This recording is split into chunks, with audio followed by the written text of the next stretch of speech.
Nah, ini dia. Cucu laki-laki dan cucu perempuan, ini konteksnya, sebentar. Ini dia. Cucu laki-laki ketentuannya, syaratnya pertama, dia tidak terhijab. Jangan sampai cucu itu terhijab dengan keberadaan anak laki-lakinya almarhum. Anak laki-lakinya almarhum itu bisa saja ayah dari si cucu atau paman dari si cucu. Oke ya. Kemudian yang kedua, harus dari jalur anak laki-laki. Maka cucu ini Bu, nih Budi ini dapat warisan dari Pak Bejo karena dia adalah anaknya. Kok Budi sama Budi sih? Yang lain apa namanya? Asep dah. Dari Budi, dari Bejo ke Asep. Oh berarti Budi punya istri orang Sunda, jadi anaknya Asep. Ya Bu ya. Nah, kenapa Asep di sini dapat warisan dari Pak Bejo? Karena Asep ini datangnya dari anak laki-lakinya Pak Bejo. Seandainya Asepnya itu adalah anaknya Wati, maka dari awal semua anaknya Wati bukan calon ahli warisnya Pak Bejo. Itu ya. Oke, baik. Jadi kalau misalnya Budi meninggal tahun 2022, Wati meninggal tahun 2023, Wati punya anak namanya siapa namanya ya? Andi belum Andi lagi udah Andi. Wati punya anak Andi, Budi punya anak Dinda dan Dini, misalnya. Ini memang cucu laki-laki nih anaknya Wati. Anaknya Budi perempuan, anaknya Wati laki. Di sini bukan gendernya cucu yang penting, tapi dari mana asal si cucu ini berada. Di sini yang menjadi, misalnya Wati meninggal 2023, Budi meninggal 2022, berarti Pak Bejo itu ahli warisnya adalah cucu-cucunya. Nah, keberadaan cucunya yang mana nih? Ada Dinda dan Dini anaknya Budi atau Andi anaknya Wati. Maka yang jadi ahli warisnya adalah Dinda dan Dini. Andi tidak, karena dari awal memang bukan ahli waris. Andi ini Bu, binnya ke bapaknya. Bin ke bapaknya lagi, udah keputus dengan Pak Bejo. Ya. Jadi nanti ahli warisnya adalah Dinda, Dini, dan Hilman. Hilman adalah adik dari Pak Bejo. Oke ya? Oke, baik. Berikutnya sekarang, An Ibni Abbas qala Rasulullah SAW, al-hibul faraidha bi ahliha fama baqiya fali aula rajulin zakarin. Dari Ibnu Abbas bahwa Nabi pernah bersabda, bagikanlah harta peninggalan atau warisan kepada yang berhak, dan apa yang tersisa, sisanya buat siapa? Buat ahli waris laki-laki yang nasabnya paling utama. Nasab paling utama ya berarti anak laki-laki lebih utama daripada cucu. Anak laki-laki lebih utama daripada pamannya almarhum, saudaranya almarhum, dan lain sebagainya. Baik, sekarang berikutnya lagi bagiannya adalah asobah. Selalu cucu laki-laki itu bagiannya asobah sisa. Tidak ada cucu dapat setengah, seperdua, 2/3, 1/6 tuh enggak. Selalu bagiannya adalah asobah. Saya kasih contoh ya Bu ya, kasus nomor 1.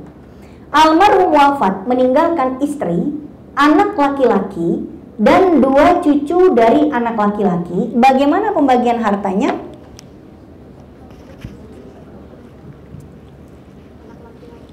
Gimana? Istri dapat berapa?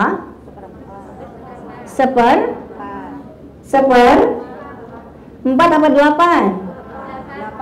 1/8 apa 1/4? 1/8 karena almarhum punya keturunan. Anak laki-laki dapat? 2 cucu dari anak laki-laki dapat apa enggak cucunya? Enggak dapat karena terhijab oleh anak laki-lakinya almarhum. Sip. Berarti anak laki-lakinya almarhum dapat berapa? Asobah. Tadi istrinya 1/8, anak laki-lakinya dapat asobah. Selalu asobah. Anak laki, cucu laki selalu asobah. Berarti istrinya dapat 1/8, anak laki asobah, 2 cucu tidak dapat. Jadi kalau misalnya hartanya 8 miliar, istrinya dapat 1 M, anak lakinya 7 M. Banyak ya? Ada yang udah punya suami? Belum? Cari yang kayak begitu tuh. Oke, baik. Sekarang almarhum wafat meninggalkan ayah, istri, dan 2 cucu dari anak laki-laki. Ayah dapat nggak? Ayah dapat nggak? Dapat. Istri dapat nggak? 2 cucu dari anak laki-laki? 2 cucu dari anak laki-laki? Tidak. Ayah dapat apa enggak? Dapat. Istri dapat apa enggak? Dapat. 2 cucu dapat apa enggak? Tidak. Ada yang dapat, ada yang tidak. Yang mana nih? Anak laki-lakinya meninggal, Ustazah. Di sini ada anak laki enggak? Enggak. Kalau enggak ada berarti udah meninggal kali. Apa murtad gitu? Kalau dibilang enggak ada di sini, ya imma dia meninggal, imma dia murtad, imma dia maneh. Tuh ya. Jadi cucu dapat enggak? Dapat ya? Oke. Ayah dapat berapa? 1/6. Ayah dapat? Seper? Pas dapat berapa? Ayah, istri, dan 2 cucu dari anak laki-laki. Ayah itu 1/6 dapatnya karena almarhum punya keturunan laki-laki. Keturunan itu bisa anak, bisa cucu. Siapapun yang ada di situ membuat ayah mendapatkan 1/6. Istri dapat 1/8 karena almarhum suaminya punya keturunan. Dalam hal ini cucu. Jarang sih kalau almarhum meninggal punya ayah sama cucu sih jarang. Cuman ini lagi nggak jarang aja. Cucu dari anak laki-laki berarti dapatnya berapa? Dapatnya asobah nanti dibagi 2 sama rata kalau emang dia sama-sama 2 cucu laki-laki. Kalau dia 2 cucunya, 1 laki 1 perempuan, nanti sisanya 2/1. Oke, kalau kita samakan penyebutnya, angka berapa yang bisa dibagi dengan 8 dan 6? 24 ya. 1/6 sama dengan 4/24, 1/8 sama dengan 3/24. Kita nggak usah bahas kenapa terjadi perubahan ya Bu ya. Ini kan pelajaran SD kelas 5. Oke, sisanya adalah 17/24. Jadi kalau hartanya adalah 24 miliar, nah itu ya. Iya Bu, kalau cuma 240.000 mau wakafin aja.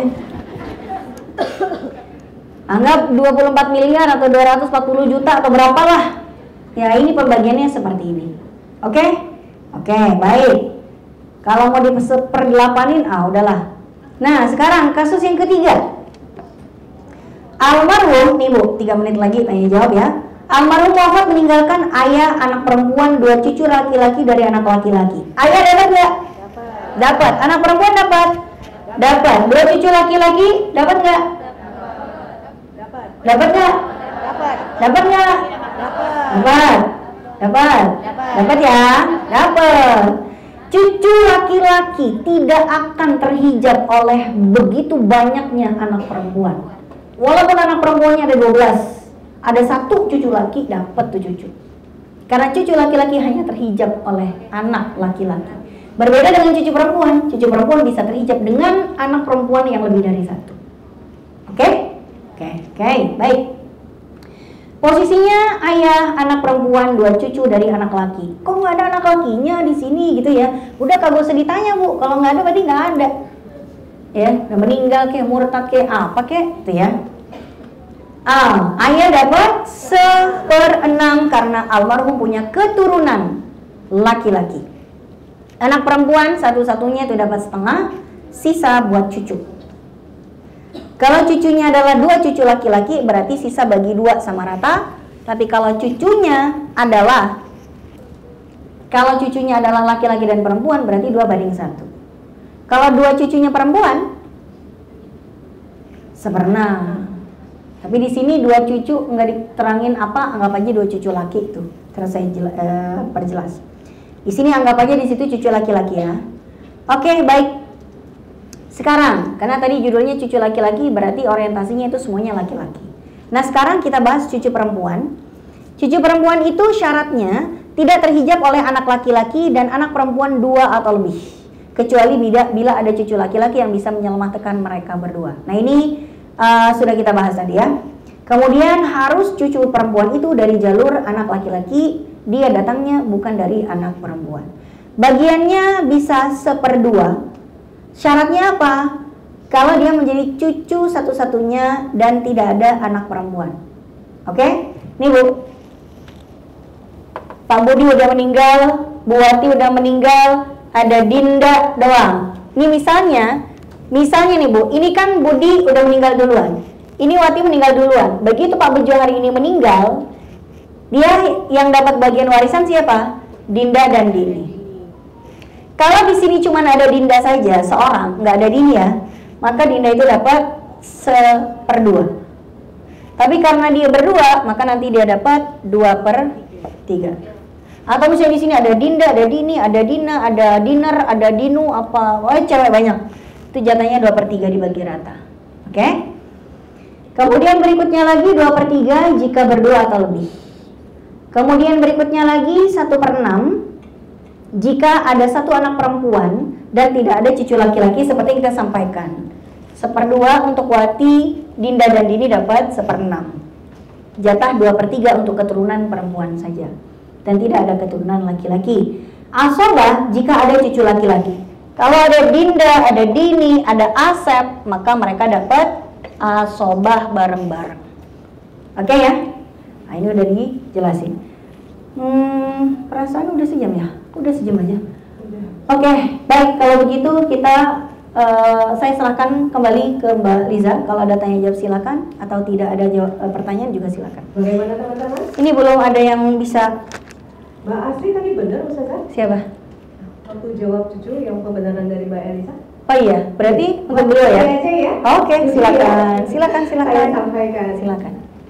Mohon diterima. Seru kan? Teman-teman masih ada yang mau bertanya atau discuss permasalahan pribadi? Tentunya masalah bagian ini salah satu bagian tersulit tentunya. Siapa tahu punya nenek kaya raya baru meninggal gitu kan? Betul, Oke. Yang bertanya, yang mendapat door prize juga yang sekalian bertanya. Pas lah udah kita kasih tadi ya. Assalamualaikum Ustazah. Waalaikumsalam warahmatullahi wabarakatuh. Ini sebetulnya bukan tentang warisan tapi tentang hutang. Ya. Jadi begini, ayah saya itu almarhum kan dia sempat menitip untuk berhutang ke bank tapi atas nama adiknya. Jadi bareng-bareng gitu. Yeah. Nitip pinjam ke bank. Nah, setelah itu adiknya itu meninggal Ustazah. Otomatis kan kalau meninggal katanya minjem ke bank itu jadi lunas. Untuk apa dulu? Misalnya KPR gitu ya. Si orang itu meninggal, hutang ke bank itu lunas lagi. Klausulnya begitu ya. Oke. Begitu. Nah, setelah itu ayah saya kan kemudian meninggal juga.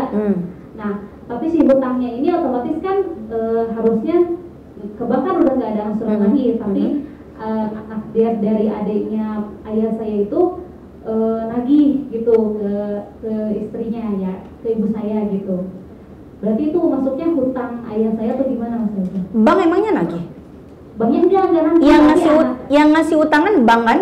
Iya. Dan ketika yang utang alias si adeknya bapak, kan utang itu atas nama adeknya bapak. Iya, betul. Begitu yang berhutang itu meninggal, klausul dari bank lunas kan? Betul. Selesai masalah. Kenapa tiba-tiba ada yang nagih? Ditagih dan harus dibayar, akhirnya dibayar gitu Ustazah. Itu seperti apa? Ya ngapain dibayar? Harusnya nggak usah dibayar. Kan udah lunas kata bank. Kenapa dia nagih? Ya kan? Mungkin ada hal lain di luar itu. Silakan diomongin sama yang nagih utang. Saya kagak bisa jawab, Bu.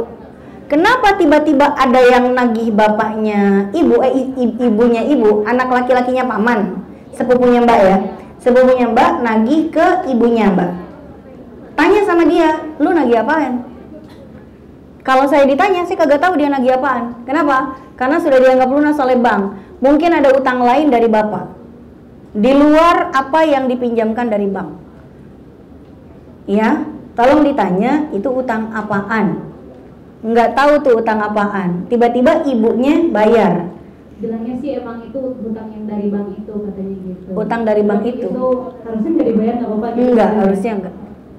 Ya sedekah kali Bu, sedekah maponakan. Sedekah maponakan. Oke, baik. Oke, cukup ya. Semoga jawaban tadi menjawab pertanyaan-pertanyaan yang ada. Cukup teman-teman atau masih mau lagi? Udah terlalu pusing kali Ustazah. Takut dicek lagi. Oke. Iya. Mungkin ini sesi terakhir dari Vicky Mawaris atau bulan depan masih ada Ustazah? Kalau mau diterusin nggak habis-habis, tapi kayaknya udahan aja ya.